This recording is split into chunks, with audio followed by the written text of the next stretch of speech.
Hello, and welcome to our daily Bible reading program, where we are reading the entire Bible in a year.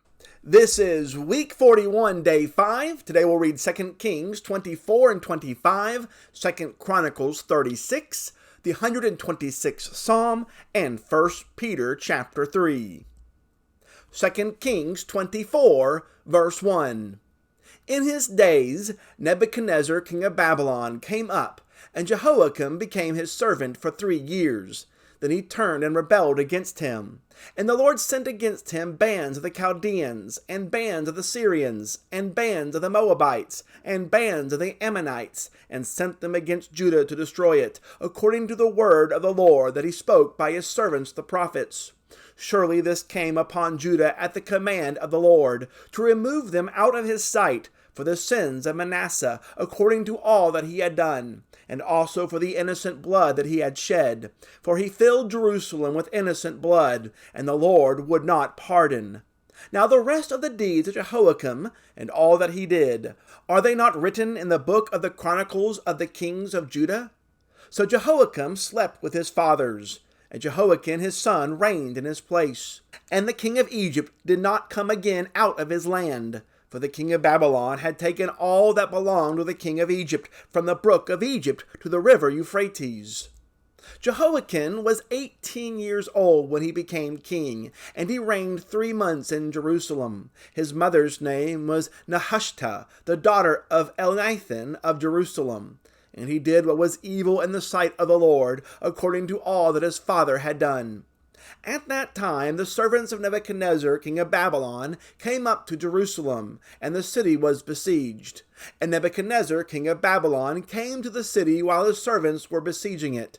And Jehoiakim, the king of Judah, gave himself up to the king of Babylon, himself and his mother, and his servants, and his officials, and his palace officials. The king of Babylon took him prisoner in the 8th year of his reign, and carried off all the treasures of the house of the Lord, and the treasures of the king's house, and cut in pieces all the vessels of gold in the temple of the Lord, which Solomon king of Israel had made, as the Lord had foretold. He carried away all Jerusalem, and all the officials, and all the mighty men of valor, 10,000 captives, and all the craftsmen and the smiths. None remained except the poorest people of the land. And he carried away Jehoiakim to Babylon, the king's mother, the king's wives, his officials, and the chief men of the land he took into captivity from Jerusalem to Babylon. And the king of Babylon brought captive to Babylon all the men of valor, 7,000, and the craftsmen and the metalworkers, 1,000, all of them strong and fit for war.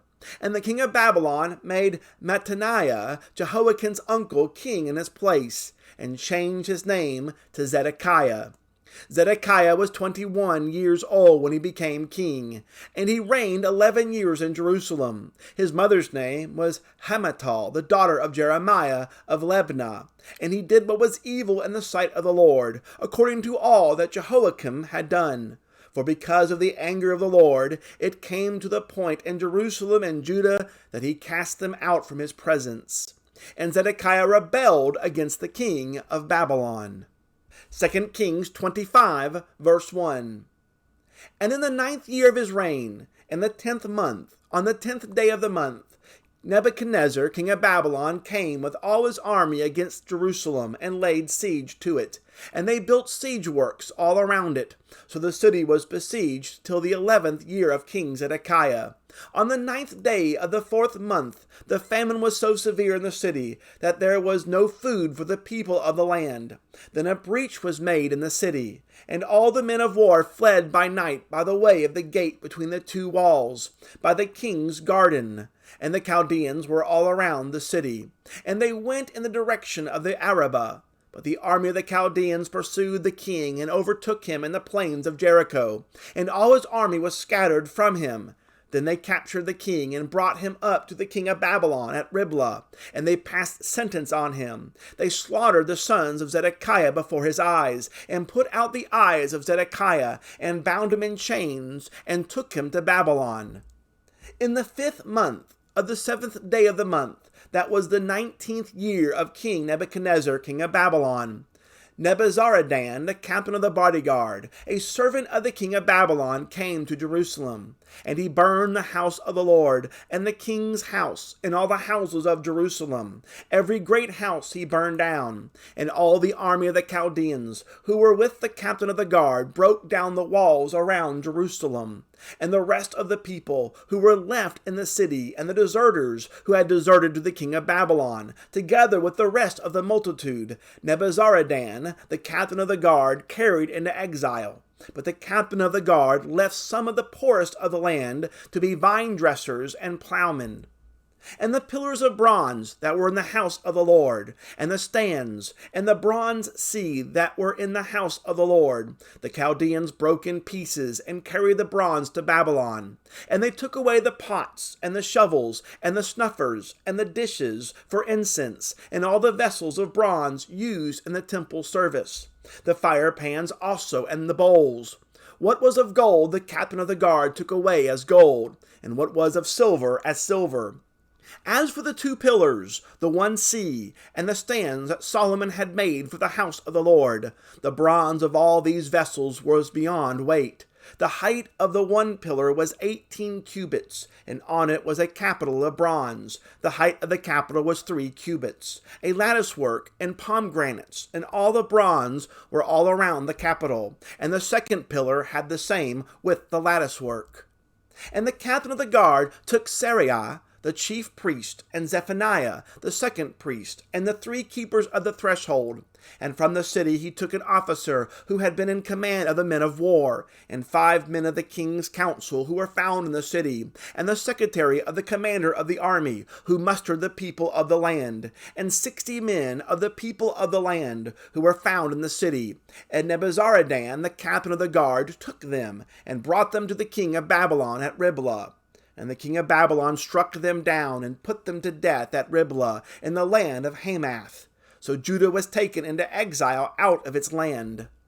And over the people who remained in the land of Judah, whom Nebuchadnezzar king of Babylon had left, he appointed Gebedaliah, the son of Acham, son of Shaphan, governor.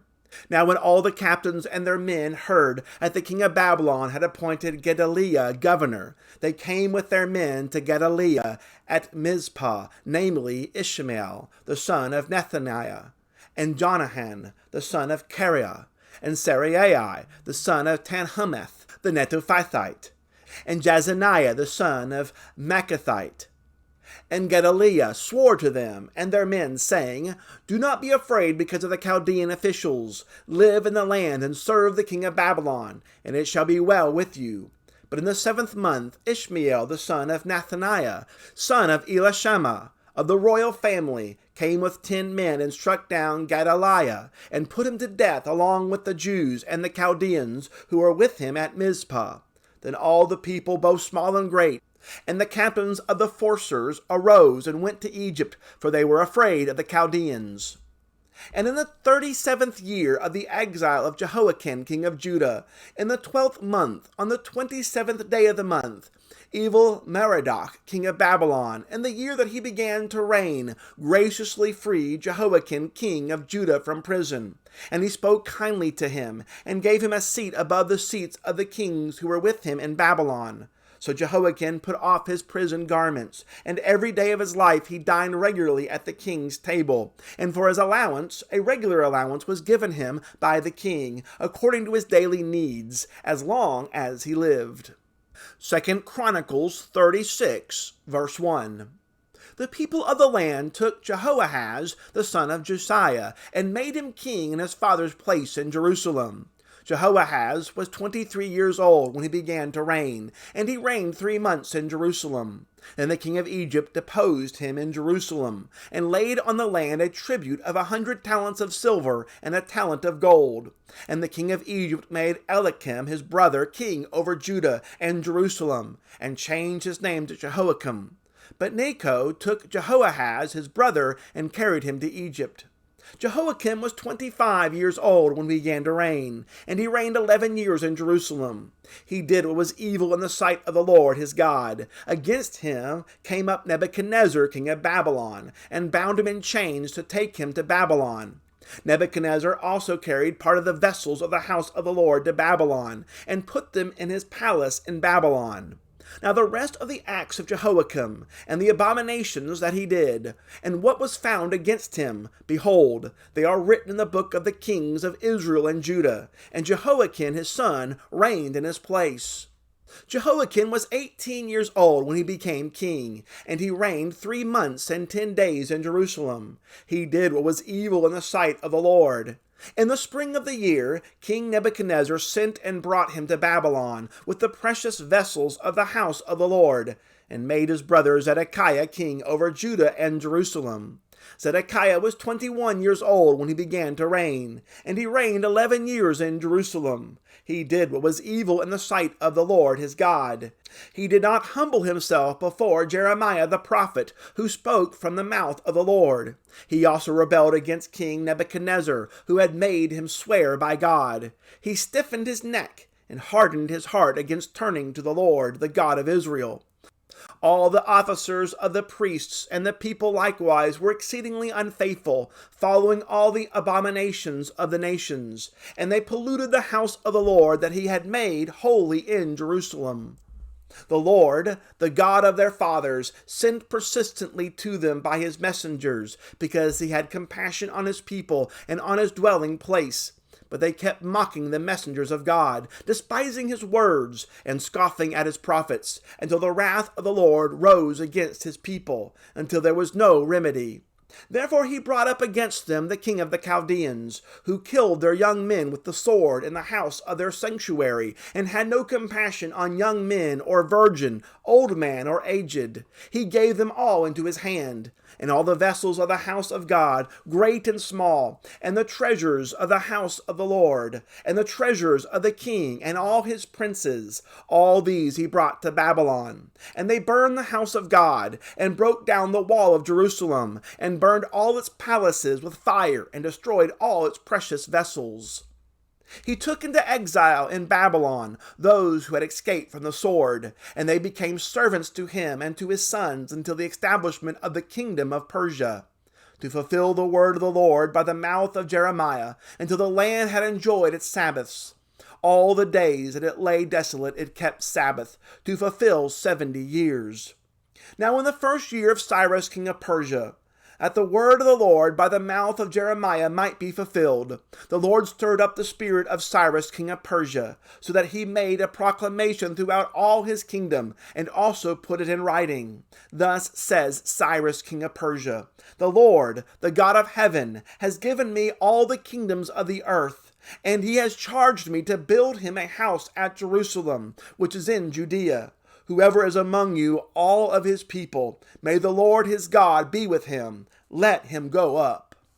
Psalm 126, a song of ascents. When the Lord restored the fortunes of Zion, we were like those who dream. Then our mouth was filled with laughter, and our tongue with shouts of joy. Then they said among the nations, the Lord has done great things for them. The Lord has done great things for us. We are glad. Restore our fortunes, O Lord, like streams in the Negeb. Those who sow in tears shall reap with shouts of joy. He who goes out weeping, bearing the seed for sowing, shall come home with shouts of joy, bringing his sheaves with him. 1 Peter 3, verse 1. Likewise, wives, be subject to your own husbands, so that even if some do not obey the word, they may be won without a word by the conduct of their wives. When they see your respectful and pure conduct, do not let your adorning be external, the braiding of hair, and the putting on of gold jewelry, or the clothing you wear. But let your adorning be the hidden person of the heart, with the imperishable beauty of a gentle and quiet spirit, which in God's sight is very precious. For this is how the holy women who hoped in God used to adorn themselves, by submitting to their own husbands, as Sarah obeyed Abraham, calling him Lord. And you are her children, if you do good, and do not fear anything that is frightening. Likewise, husbands, live with your wives in an understanding way, showing honor to the woman as the weaker vessel, since they are heirs with you of the grace of life, so that your prayers may not be hindered. Finally, all of you, have unity of mind, sympathy, brotherly love, a tender heart, and a humble mind. Do not repay evil for evil, or reviling for reviling, but on the contrary, bless, for to this you were called, that you may obtain a blessing. For whoever desires to love life and see good days, let him keep his tongue from evil and his lips from speaking deceit. Let him turn away from evil and do good. Let him seek peace and pursue it. For the eyes of the Lord are on the righteous, and his ears are open to their prayer. But the face of the Lord is against those who do evil. Now, who is there to harm you if you are zealous for what is good? But even if you should suffer for righteousness' sake, you will be blessed. Have no fear of them, nor be troubled.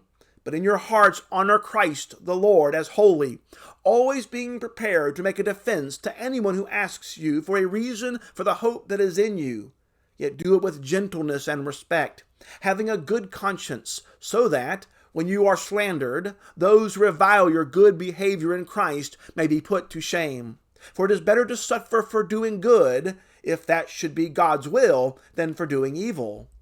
For Christ also suffered once for sins, the righteous for the unrighteous, that he might bring us to God, being put to death in the flesh, but made alive in the Spirit, in which he went and proclaimed to the spirits in prison, because they formerly did not obey, when God's patience waited in the days of Noah, while the ark was being prepared, in which a few, that is 8 persons, were brought safely through water.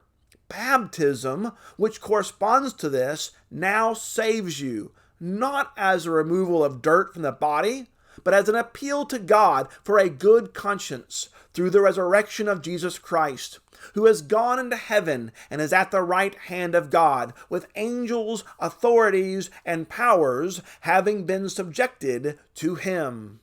That concludes our reading for week 41.